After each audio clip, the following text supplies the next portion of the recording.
السلام علیکم ورحمۃ اللہ وبرکاتہ۔ پیارے بچوں، مطالعہ پاکستان العالمی کلاس 10th کے ساتھ احمد ساکی حاضر خدمت ہے۔ ہمارے 3 چیپٹر اس سے پہلے مکمل ہو چکے ہیں۔ چوتھے چیپٹر کا بورڈ پیپر پیٹرن کے مطابق پہلا حصہ یعنی کثیر الانتخابی سوالات بھی ہم مکمل کر چکے ہیں، اور بورڈ پیپر پیٹرن کے مطابق دوسرا حصہ یعنی مختصر سوالات و جوابات ہم نے شروع کیے ہوئے ہیں، اور آج انشاءاللہ العزیز سوال نمبر 11 تا سوال نمبر 20 حل کریں گے۔ سوال نمبر 11 شروع کرنے سے پہلے میرے چینل کو سبسکرائب کر لیں، ساتھ لگے گھنٹی کے بٹن کو دبانا مت بھولیں تاکہ میرا ہر آنے والا لیکچر سب سے پہلے آپ تک پہنچے۔ میرے بچوں، سوال نمبر 11 ہے مردم شماری سے کیا مراد ہے اور پاکستان میں کتنے سال بعد مردم شماری کرائی جاتی ہے؟ بامقصد منصوبہ بندی کے لیے آبادی کے مختلف پہلوؤں مثلا آبادی اور اس کی علاقائی تقسیم، شرح افزائش، فی کلومیٹر آبادی، شہری و دیہاتی آبادی کا تناسب، تعلیم و تربیت کا معیار اور لوگوں کے مشہور پیشوں کے بارے میں جاننے کے اس عمل کو مردم شماری کہتے ہیں۔ یعنی یہ سارے کوائف کے جاننے کے نام کو مردم شماری کہا جاتا ہے، اور پاکستان میں مردم شماری ہر 10 سال بعد کروائی جاتی ہے۔ مردم شماری سے مراد آبادی، اس کی علاقائی تقسیم، شرح افزائش، فی کلومیٹر آبادی، وہاں تعلیم و تربیت کا معیار اور پیشوں کے متعلق تمام قوائف کو جاننا ہے، اور پاکستان میں ہر 10 سال بعد مردم شماری کروائی جاتی ہے۔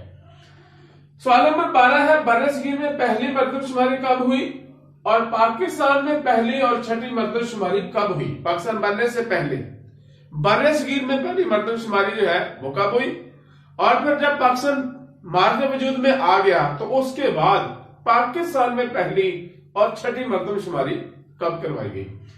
پیارے بچوں، برصغیر میں پہلی مردم شماری 1881 میں ہوئی، جبکہ پاکستان میں پہلی مردم شماری 1951 اور چھٹی مردم شماری 2017 میں کروائی گئی۔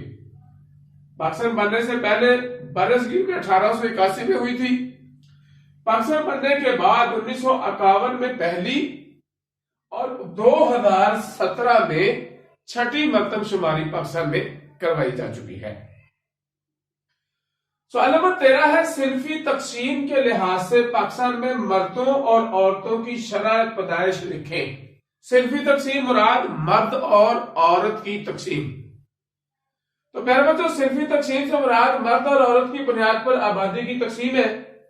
2019-20 کے اعداد و شمار کے مطابق پاکستان میں مرد کل آبادی کا 51% ہے، جبکہ خواتین کی تعداد 49% ہے، اور یہ پاکستان کی معیشت کے لیے انتہائی موضوع ہے، کیونکہ پاکستان میں کام کرنے کے لیے لیبر کے بطور مزدوری کے لیے مرد جو ہے وہ زیادہ طور پر کام کرتا ہے، اور اسلام میں بھی اہل خانہ، بیوی بچوں تمام کی ذمہ داریاں مرد کے ذمہ لگائی ہیں۔ تو پاکستان کی معیشت کو مستحکم کرنے کے لیے یہ شرح انتہائی مناسب اور موضوع ہے۔ مرد کل آبادی کا 51%، جبکہ خواتین 49% ہے۔ سوال نمبر 14 ہے قدامت پسند گھرانوں میں روشن خیالی کی چند مثالیں پیش کریں۔ قدامت پسند مین انتہائی اسلامی تہذیب رکھنے والے، انتہائی اسلامی ذہن رکھنے والے، اور اپنی بیٹیوں اور بیویوں کے باہر جانے کو ناپسند کرنے والے۔ تو یہ جو قدامت پسند لوگ ہیں، جنہیں قدامت پسند سمجھا جاتا تھا یا اب بھی سمجھا جاتا ہے، ان کے اندر روشن خیالی کی چند مثالیں۔ پیارے بچوں، تعلیم و تربیت کے حوالے سے ہمارے قدامت پسند گھرانوں میں بھی روشن خیال تبدیلی واقع ہوئی ہے، یعنی ہمارے اسلامی ذہن رکھنے والے لوگ یا وہ لوگ جن کے ذہن میں یہ تھا کہ ہماری بچیاں، ہماری مائیں بہنیں جو ہیں وہ باہر جا کر نہیں پڑھیں گی یا کسی اور ڈپارٹمنٹ میں شعبے میں کام اور ڈیوٹی سر انجام نہیں دے گی، تو ان کے ہاں بھی، یعنی جو کبھی یہ سوچ بھی نہیں سکتے تھے کہ ان کی بیٹیاں کبھی ڈاکٹر یا استاد بننے کے علاوہ بھی کوئی پیشہ اختیار کر سکتی ہیں، آج ان کی بچیاں